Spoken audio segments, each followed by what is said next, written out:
Diet ಬ್ರೇಕ್ಫಾಸ್ಟನ್ನು prefer ಮಾಡೋರಿಗೆ ಇದು best option ಅಂತ ಹೇಳ್ಬೋದು. ಹೆಲ್ತಿ ಮತ್ತು ಟೇಸ್ಟಿಯಾದ ಹೆಸರು ಕಾಳು ದೋಸೆ ಹೇಗೆ ಮಾಡೋದು ಅಂತ ನೋಡೋಣ. ಇದಕ್ಕೆ 1/4 kg ಹೆಸರು ಕಾಳನ್ನು ತೊಗೋಬೇಕು. 2 ಟೇಬಲ್ ಸ್ಪೂನ್ ಅಕ್ಕಿಯನ್ನು ತೊಗೊಂಡು ಎರಡೂ ಚೆನ್ನಾಗಿ ತೊಳ್ಕೊಂಡು ಇದನ್ನು ನೀರಿನಲ್ಲಿ 5 ರಿಂದ 6 ಗಂಟೆ ನೆನೆಸಿಡಬೇಕು. ನೀವು ಬೆಳಗ್ಗೆ ಮಾಡ್ತೀನಿ ಅಂತಾದರೆ ರಾತ್ರಿ ಪೂರ್ತಿ ನೆನೆಸಿಟ್ಟು ಬೆಳಗ್ಗೆ ರುಬ್ಕೋಬೋದು, ಅಥವಾ ರಾತ್ರಿ ಮಾಡ್ತೀನಿ ಅಂತಾದರೆ ಬೆಳಗ್ಗೆಯಿಂದ ಸಂಜೆವರೆಗೂ ನೆನೆಸಿಟ್ಟು ರುಬ್ಕೋಬೋದು.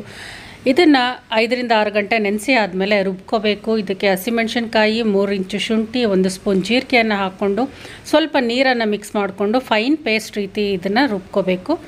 ಈಗ ಬ್ಯಾಟರ್ ರೆಡಿಯಾಗಿದೆ. ತುಂಬ ಇನ್ಸ್ಟೆಂಟಾಗಿ ಆಗೋಗುತ್ತೆ, ನೆನೆಸಿಡೋದೊಂದೇ ಕೆಲಸ.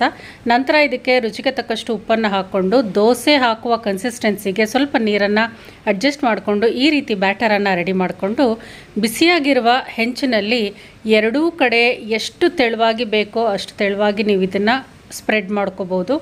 ಇದು ಚೆನ್ನಾಗಿ ಗರಿಗರಿಯಾಗಿ ಬರುತ್ತೆ. ನಾವು ಅಕ್ಕಿ ಹಾಕಿರೋದ್ರಿಂದ ಇದಕ್ಕೆ ತುಪ್ಪ, ಬೆಣ್ಣೆ, ಎಣ್ಣೆ ಯಾವ್ದು ಬೇಕೋ ಅದನ್ನು ಹಾಕ್ಕೊಂಡು ಎರಡೂ ಕಡೆ ತಿರುವಿ ಇದನ್ನು ಬೇಯಿಸ್ಕೊಂಡು ಹೆಲ್ತಿಯಾಗೂ ಸಹ ಇರುತ್ತೆ, ಗರಿಗರಿಯಾಗಿ ಟೇಸ್ಟಿಯಾಗೂ ಸಹ ಇರುತ್ತೆ. ಇದು ಮಕ್ಕಳಿಂದ ಹಿಡಿದು ಎಲ್ಲರಿಗೂ ಇಷ್ಟ ಆಗುತ್ತೆ. ಇದು ಕಾಯಿ ಚಟ್ನಿ, ಪೀನಟ್ ಚಟ್ನಿ ಅಥವಾ ಟೊಮೆಟೊ ಚಟ್ನಿಗೆ ತುಂಬ ಚೆನ್ನಾಗಿ ಸೂಟ್ ಆಗುತ್ತೆ. ಬ್ರೇಕ್ಫಾಸ್ಟ್ಗಾದರೂ ಸರಿ, ಡಿನ್ನರ್ಗಾದರೂ ಸರಿ ಸೂಟ್ ಆಗುತ್ತೆ.